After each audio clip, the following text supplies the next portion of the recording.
Hey everyone, this is Michael Chua, and I'm bringing you the best in food, travel, entertainment, and anything else that strikes my fancy. Please like and subscribe to join me in the adventure.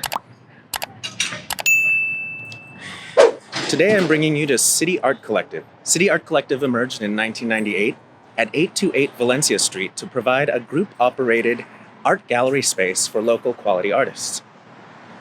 Member artists display their works as part of scheduled group exhibitions and help run the gallery by sitting shifts in the months during which they are showing. City Art Collective gives these artists at least 70% of the sales of any of their works. Today is opening day for one of their group exhibitions, which will be running through June 27th, 2021. I plan to interview one of their members regarding today's exhibition, so we have that to look forward to. So let's take a look. Good afternoon. Good afternoon, Michael. Welcome to the City Art Co-op Gallery. Thank you. And please, what's your name? I mean, I know you. Oh, yes, I'm Rob Schaller, and I was fortunate enough this month to get this big wall right in front. And I'm a watercolor painter. And my paintings kind of tell stories.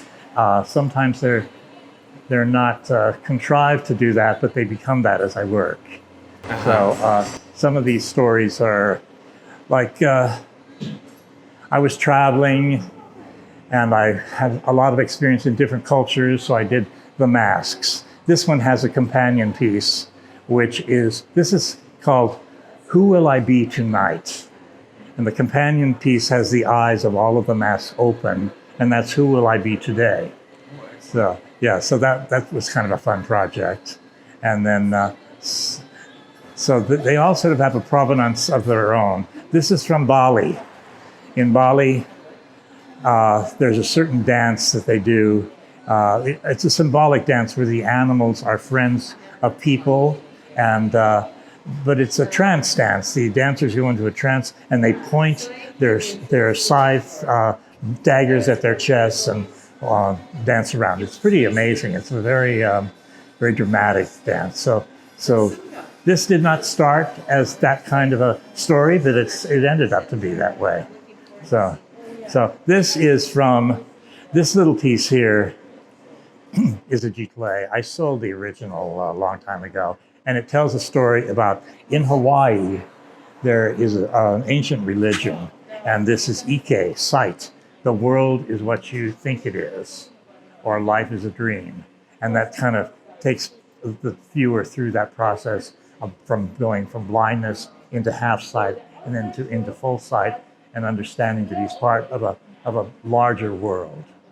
So I'm fortunate to have this wall because I have Kent next to me, who's a wonderful photographer, and he uses a darkroom and he uses chemicals to adjust images and colors and things like that. He's not really working with digital, so he's doing something that's an old style, but he's bringing it up into the present. So I'm enjoying being next to him. And how did you get into watercolors? Well, I was an art student. I was in Hawaii, and watercolor isn't very good in Hawaii because it's too damp there. But I was using a lot of different medium. I was doing pastels were pretty good for me, except there was a lot of dust, and the dust was, complicating my health. So I started watercolor. It works. It's non-toxic. It's portable. I can, but mostly I work in my studio. I'm not a plein air painter. I get ideas from the world around me, but then I work in my studio. And how did you get involved with City Art Cooperative Gallery? A friend of mine, a friend from Hawaii who lives here now, was a very successful painter when we were very young in Hawaii. And he was showing here. And then he told me the process of being accepted by the gallery. There's a process of going to their website, putting some of the pieces of your work on the website, and then they contact you if they're interested and have you bring some pieces in. And there's a group of members that will kind of judge you and decide whether your work would fit in the gallery. The first time they turned me down because I did not bring framed work. I brought things that were new and sort of unframed or just mats, and they didn't like that. They wanted to see ready-to-hang work. So he told me about that, so I did it the right way the second time. And then they took me. It's all a matter of conforming to the process, I guess. Yeah. Excellent. Now, this woman is very prolific up here. This month, she's doing skateboards. These are all skateboards with San Francisco imagery on them. And then these are doggy diners heads that she's created in different kind of different personalities. So I think, and every month here that she shows, Katie Petro, she does something different. She's a really good three-dimensional artist. So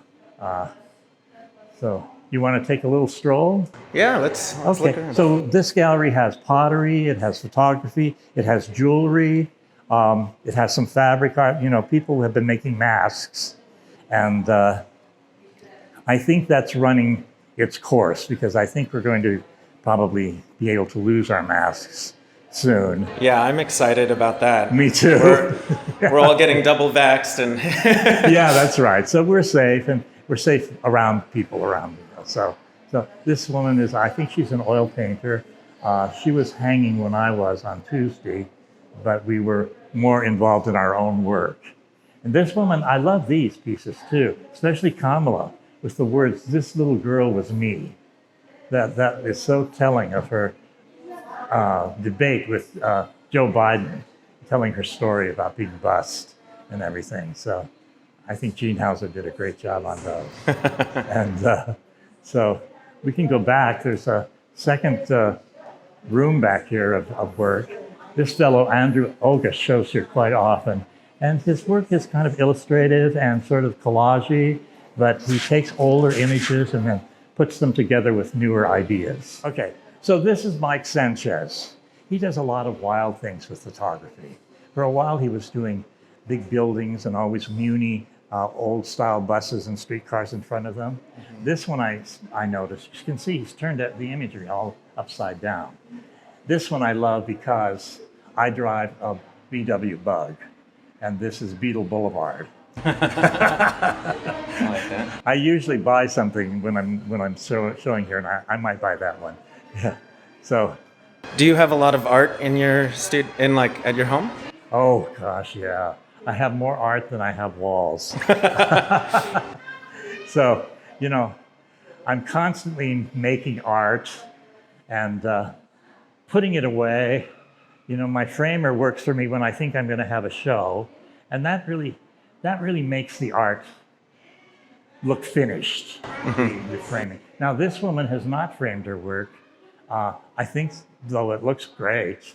And this is the postcard for this month. They've used my work on actually real postcards several times when I've shown here. This time it was hers, and I love that. So when you say they show it on a postcard, what do you mean by that? I mean, they actually choose from images that the artists have sent in online, and they choose an image that they might like to put on a real postcard. I see. A publicity sheet.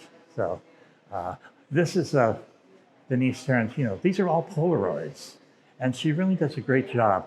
When I first started showing her, she did larger pieces, but now she's scaled them all down, and she has a good sense of humor. Like, take a look at this one. Faces in places. Yeah, that's right. So that's a lot of fun. And this is here. That's hers too.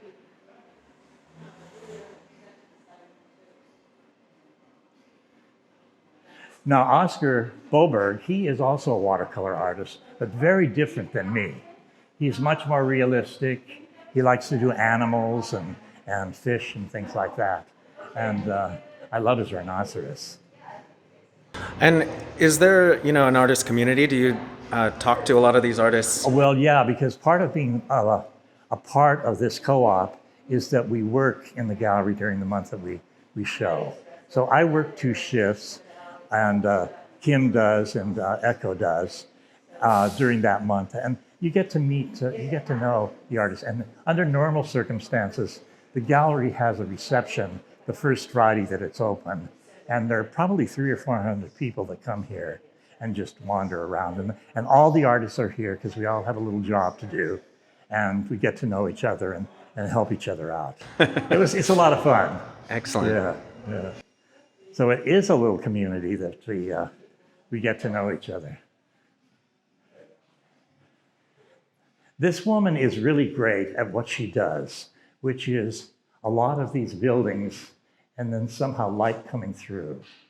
I bought a small piece from her one time when I was working here, which is the Golden Gate Bridge. It's small like these, and it's just beautiful. I have it next to my bed so that when I wake up, I see that beautiful bridge and the hills and everything. She doesn't have a copy of that here. There's a little one with the bridge in the background. Yeah, that's a nice one too. Peeking through the buildings. Yeah. So this fellow was hanging the other day here when I was, but we didn't get a chance to talk. I think he's from Nigeria. And I love it. So, I mean, mostly the artists hang framed things, but he's not. He's just pinned it up. I think it's beautiful.